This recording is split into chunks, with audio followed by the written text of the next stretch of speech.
Hello and welcome to MTG808Junior. This is our third video. I'm Sean Pottinger, and I'm going to be updating you on the Hawaii youth Magic scene. So we'll just jump right into it. We had our third youth standard Pauper tournament this past Sunday, March 19th, and we had a turnout of 11 kids. So the turnout is kind of stabilizing. We had 12 last month. We have 11 this month. There's some kids coming in and out, but there's also the regulars. So I'm happy with where the tournaments are at, and from this point for the rest of the year, I'm just trying to aim to keep the kids there, keep them coming back, right? I can see that they're all making a ton of progress, and just really want to keep this going. If we keep at 11 for the rest of the year, I'm going to be happy. If I can network in any other clubs and grow it even further, that's just icing on the cake. So one of the things I want to talk about today is the differences that I'm seeing in the high school kids and the middle school kids. So I've got them both playing in the same tournaments together, and the high school kids, this is our third tournament, and this was the first time that we had completely only high school kids in the top four. In the first tournament, we had a 4th grader in the top 4. In the second tournament, we had an 8th grader in the top 4. But this is the first one where it was only high school kids in the top 4. And I'm a little worried about that because in terms of competitive play, in terms of understanding the game to the point where you can start consistently winning, it's very clear that the high school kids have gotten to that point, right? They understand tempo, they understand card advantage, or they have deeper understandings of tempo, they have deeper understandings of card advantage, of combat is a really big one, right? A lot of kids, if they're still learning, if they're still just grasping the game, they'll oftentimes enter combat and not think ahead of what's going to happen in combat. So the high school kids are just understanding the game at a much higher level, right? They understand these more abstract concepts, and it's paying off, right? You can see it paying off. The two boys that came in first and second for this tournament, Joe came in second, Bodie came in first. They came in first and second in the last tournament. Last time, Joe came in first and Bodie came in second, but the two top players have kind of solidified themselves as the best players there. I don't think it's getting to the point yet where it's degenerate. It's not discouraging to the younger kids. In fact, I think it's kind of the opposite, thankfully. Those younger kids see that the older kids are consistently getting better results, and they see it as like, oh, I want to play against them next time. I want to see if I can beat them. So that part of the tournament scene, I'm really happy with, right? There is this polarizing going on. You can see where people's skill level in the game is stratifying, but it's not negative yet, right? And this is one of the things that I need to be especially mindful of, because I know from personal experience just how deep the competitive aspect of this game can go, right? That's all of my involvement in the Magic community outside of this project is pretty much playing competitively. And I want to make sure that the tournaments don't end up being too competitive, right? It's not, you're not just there to win, right? I want to really drive home the fact that we're here to have a community, right?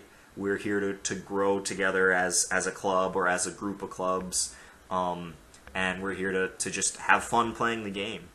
So one of the things that I'm trying out new for this third tournament, in the spirit of wanting to keep it from just being super cutthroat and competitive, is first and second place still get more packs. I think the prize breakdown was first place got 5 packs and an event deck donated by Westside Comics. Shout out to Westside Comics who hosted the event.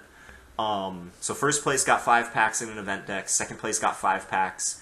Third and fourth each got 3 packs. And then 5th through 8th each got 1 pack. And then we had some random prizes. I had some sleeves and deck boxes that Wizards had given to me back when I did the field trip at the Pro Tour, so I gave some of those away. And the packs were all donated by the club advisors. So really fortunate that we're able to have this prize support, but I didn't want it to become too excessive. So, the kids are paying $1 to enter the tournament. The prize support is still really good, but first place still only gets 5 packs and an event deck instead of, I think last time we gave first place like a Magic gift box, a Virtuous Gear Hulk, and 7 packs or something like that. And I was just like, no, that's way too much. So we're capping the prize distribution, but I also supplemented that instead with what I'm calling a quest log. So I told all the kids that came to the event that they were eligible to complete this list of quests that I gave them. And quests is just my fancy term for, here's a writing assignment. If you do it and you do a good job at it, I'll give you packs. So I told them they can write a tournament report, they can write a deck analysis, or they can write a format analysis where they rank the most powerful cards.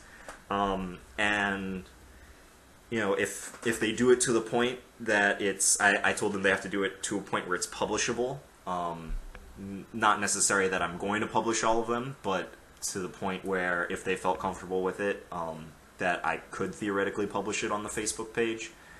And it holds them to a higher standard, right? They're not just going to write up something real quick and then not care about it.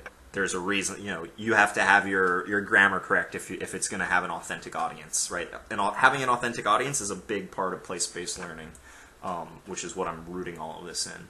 So, a project and place-based learning, yeah, it's a big part of both. So far, I'm having really good success with the quest log. One student turned something in. It's spring break, and I got one kid to turn it in. Jack, who actually, I think he came in last place in the tournament. He went 1-3. And Jack wrote this, it is like a 1.5 page single space, so 3 pages double space tournament report, and he just, he explains, I know I'm not the best player technically, right? I'm still learning this game, but I'm here to have fun, and I just loved getting to play Magic, play good games of Magic with my peers. And he talks about how much he learned. He talks about what his goals are, some of the things that he struggles with, and just really opens up. And he's like, hey, this is who I am. This is the experience I had at the tournament, and this is why I liked it so much. So I'm really excited about this quest log because it is going to allow the not as competitive players to still have ways of being rewarded within the community, right? If the only way that they can get rewarded is by doing well in these tournaments, then you start getting issues where kids start wanting to cheat, or they just stop coming because they're like, oh, I'm never gonna get better. But if you structure the community in a way where it's not just about winning, it's about like creating the community, it's about getting the kids to know each other, getting the kids to have ways of expressing themselves. My background is in language arts, so I had no problem editing his paper and just, giving him feedback. So the quest log, I'm hoping I get more. It's spring break right now, so I'm not expecting to get more until after spring break ends. But I'm really optimistic about the quest log. And this video is getting kind of long, but I'll go into more depth into this next point in more depth in a completely separate video. But I'm really trying to address the issue of breadth and depth in the Magic community, right? As I mentioned, I know from personal experience how deep the competitive aspect of playing Magic can go, right? You can just the rest of the world can just fade away, and you can just only be focused on competitive Magic, right?